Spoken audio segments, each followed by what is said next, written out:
Hello everybody, thank you for having us here today. I won't keep you for long. I think it's more interesting to hear people's questions because we can cover this for absolute days.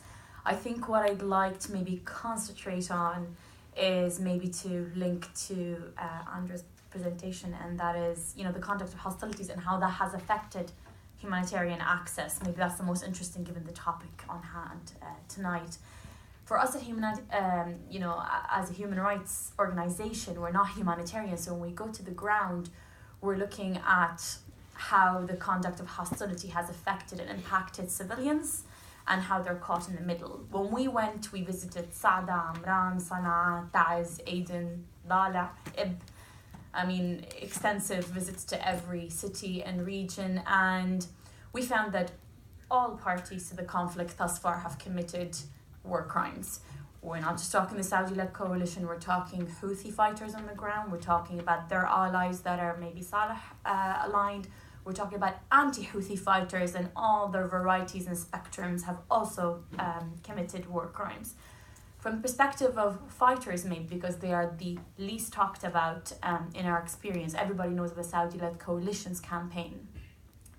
Fighters, what we found in Taiz and Aden in specific, when we were there, would place themselves inside civilian areas, inside neighborhoods that are filled with people that are not taking part of the hostilities, and they shoot at each other, they throw mortars, they throw rockets, imprecise weaponry, and of course, civilians are caught in the middle.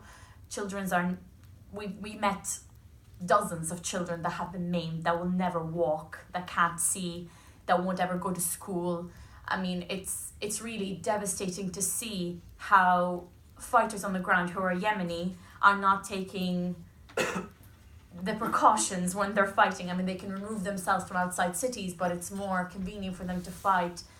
If you look at, for example, Taiz, it's had the biggest impact in regards to hostilities on the ground has been Taiz, because it's placed between two mountains.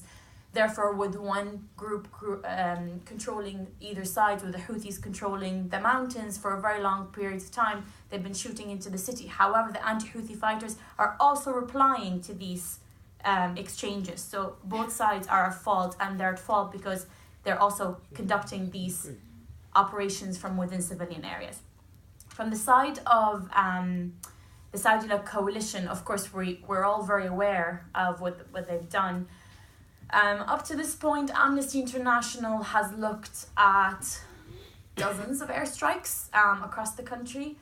We found out of the airstrikes we've looked at, 30 have been unlawful, and this is a drop in the ocean of what's really happening. I'll give you an example of an airstrike that really struck a chord with me. It was on Saada, and Saada has been specifically affected to an extent that is just unprecedented in even any other conflict areas in MENA.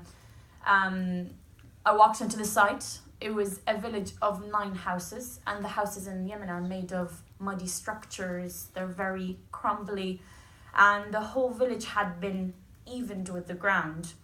And that village had, I'd say, around 60 to 70 people living in it. It was very small, they're all related, so they all lived in the same village. 55 people were killed. 35 of them were children. 11 of them were women. Within 2 hours, in the middle of June, when we visited a couple of weeks after, 4 consecutive bombs were dropped, and those bombs kept on dropping what they call double tap strikes, when the medics and the people who came to rescue them, to dig them out of under the rubble, they kept on hitting. So there were more and more victims being added to the toll. At this site, we found, of course, they would claim that, the Houthis are basing themselves out of this village or whatever it may be.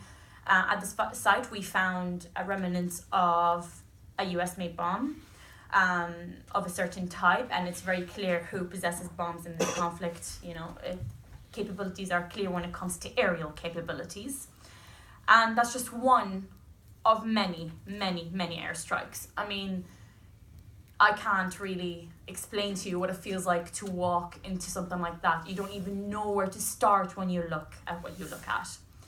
How has this affected humanitarian access. From the perspective of the armed fighters, what we witnessed is that the armed fighters they impede the movement of civilians. Civilians that may need to get to hospitals are prevented from moving around because certain areas are controlled by the other side, so you can't access it. You have checkpoints everywhere. Every checkpoint is a different armed guy. He doesn't answer to anyone. So there is lawlessness, there is no centralization, and people don't talk about how the armed fighters are conducting themselves on the ground. When we were in Aden, for example, and in Taz, in Aden we were sleeping inside a hospital, and the armed fighters would just shoot from beside the hospital and the other side would reply. And the hospital is really, under international law, it should be untouchable. You can't really conduct hostilities from next to a hospital because you are putting the hospital in the front line of fighting. And we heard and saw that for ourselves. And that was anti-Houthi and Houthi fighters. So access was a problem for civilians, and hospitals were at the front line of the fighting. When it came to the Saudi-led coalition and their conduct, what we saw mostly was, when we went up to Saada, for example, it was a 5-day trip. On the way up, we saw 4 trucks that had been hit by different airstrikes, some of them tankers, some of them carrying vegetables, livestock. On the way back 5 days later, we counted 20 trucks. Now that's just in 5 days, and that's just all we saw when we were there. On the way up, 1 bridge was destroyed by an airstrike. On the way back, 4 bridges in total.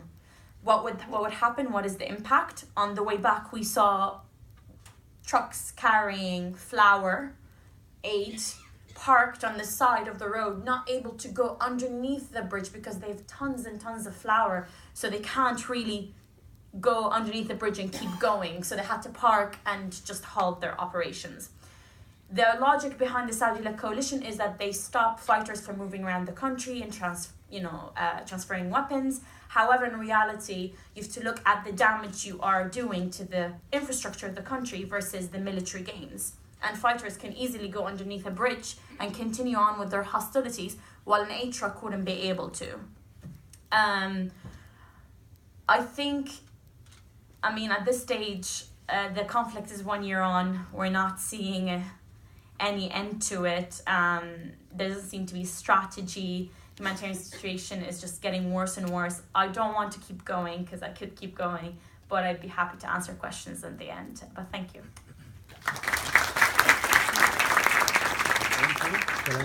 Before we continue, can I just ask people if they can move in, because there's some people sitting on the sides.